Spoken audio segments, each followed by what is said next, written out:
അപ്പോഴേ നമ്മുടെ വീടിൻ്റെ അടുത്ത് പാർക്കിൽ ഉള്ള ഇതാണ് കേട്ടോ. നമ്മുടെ വീട്ടിലുള്ളതൊന്നും ഇതായിട്ടില്ല, മൂത്തിട്ടില്ല. ഇതിപ്പോൾ പാർക്കിൻ്റെ അവിടെ ഇങ്ങനെ അവർ വച്ച് പിടിപ്പിച്ചിട്ടുണ്ട് കുറേ ആപ്പിൾ ട്രീ.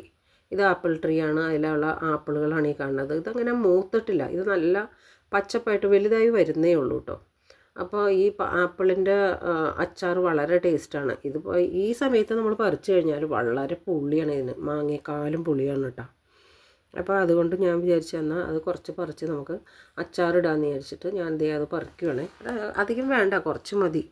അത് അച്ചാറിടാമെന്ന് വിചാരിച്ചു. നല്ല ടേസ്റ്റാണ്, ഭയങ്കര പുളിയാണ് കേട്ടോ. എൻ്റെ അമ്മോ, പുളിച്ച് നമ്മുടെ മാങ്ങ ചില പച്ചമാങ്ങകളൊക്കെ നമ്മൾ കടിക്കുമ്പോഴുള്ള പുളിയില്ലേ, അമ്മാതിരി പുളിയാണ്. അപ്പോൾ ഞാൻ അത് കടിച്ച് കാണിച്ചു തരാം. നല്ല അസൽ പുളിയാണ്.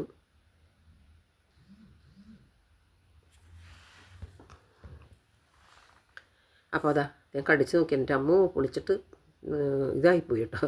അപ്പോൾ നമ്മൾ അവിടെ നിന്ന് ഒരു കുറച്ച് ആവശ്യത്തിന് നമ്മൾ പറിച്ചിട്ടോ, ഒരു 5-8 10 പറിച്ച്, ആപ്പിൾ പറിച്ച്, കരിമ്പച്ച ആപ്പിളാണ്. അത് നമ്മൾ പറിച്ചെടുത്ത് വീട്ടിൽ കൊണ്ടുവരുവാണ് കേട്ടോ. വീട്ടിലേക്ക് നമ്മൾ കൊണ്ടുവന്ന് അത് നന്നായിട്ട് വാഷ് ചെയ്യണേ. എന്നാലേ അത് വാഷ് ചെയ്തിട്ട് വേണം. അത് നമ്മൾ ഒന്നാമത്തെ കാര്യം, ഇത് വാഷ് ചെയ്തത് നമ്മൾ അരിഞ്ഞ് വെച്ചാൽ തന്നെ അതിനൊരു കറ ആയിട്ടിങ്ങനെ വരും. അപ്പം നമ്മൾ ആപ്പിൾ കട്ട് ചെയ്ത് കുറേ നേരം വെച്ച ഒരു ചുമപ്പ് കളർ വരില്ലേ, അമ്മ അതിന് തന്നെ ഇതിപ്പോൾ കട്ട് ചെയ്ത് വെച്ചാൽ നമ്മൾ അരിഞ്ഞ് നമ്മൾ വേറെ ഒരെണ്ണം എടുത്ത് കട്ട് ചെയ്ത് വരുമ്പോഴേക്കും അതിന് ചുമപ്പ് നിറമാവും. നമ്മൾ വെള്ളത്തിലിട്ട് വെച്ചാൽ ഇതധികം വെള്ളം കുടിക്കും, അപ്പോൾ അച്ചാറിടുമ്പോൾ ഒരു ടേസ്റ്റ് ഉണ്ടാവില്ല.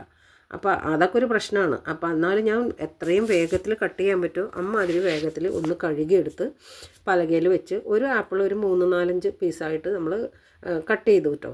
ഇത് കട്ട് ചെയ്തിട്ട് നമ്മൾ മുളക് പൊടി, മല്ലിപ്പൊടി വേണ്ട, മുളക് പൊടി, മഞ്ഞൾപ്പൊടി, ഉലുവ, കടുക് അത്രയും മതി. പാനിൽ എണ്ണ ഒഴിച്ച് കടുക് വറുത്തിട്ടോ. ആ കടുക് വറുത്തിട്ട് ഇത്തിരി ഉലുവ ഇടാം. ആ ഉലുവ പൊട്ടി വരുമ്പോഴേക്കും കുറച്ച് വെളുത്തുള്ളി അതിൻ്റെ അകത്തേക്ക് ഇടാം. ആ വെളുത്തുള്ളി ഇട്ട് വരുമ്പോൾ കുറച്ച് വറ്റൽമുളക് ഇടാം. അതൊന്ന് ഇതാക്കി വരുമ്പോഴേക്ക് അതിൻ്റെ അകത്തേക്ക് സാധാരണ മുളക് പൊടി, മഞ്ഞൾപ്പൊടി, പിന്നെ കാശ്മീരി ചില്ലി പൗഡർ അത്ര ഇട്ടിട്ട് ഒന്ന് വഴറ്റുക കേട്ടോ.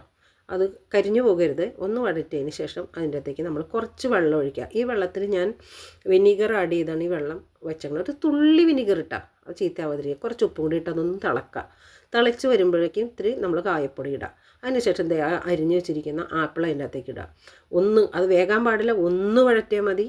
അതിന് ശേഷം ആ ആപ്പിളിൻ്റെ തന്നെ കുറച്ച് ഭാഗം നമ്മളൊന്ന് അരച്ചെടുത്ത് ഇത്തിരി കാശ്മീരി ചില്ലി പൗഡർ കൂട്ടി ഒന്ന് അരച്ചിട്ട് അങ്ങ് ഇടുക കേട്ടോ. അപ്പോൾ ആ ചാറിന് ആ ഗ്രേവിയൊക്കെ ഒന്ന് കുഴഞ്ഞിരിക്കും. മതി, നിർത്തുക, സ്റ്റോപ്പ് ചെയ്യുക. അതാ അടിപൊളി അച്ചാറാണ്.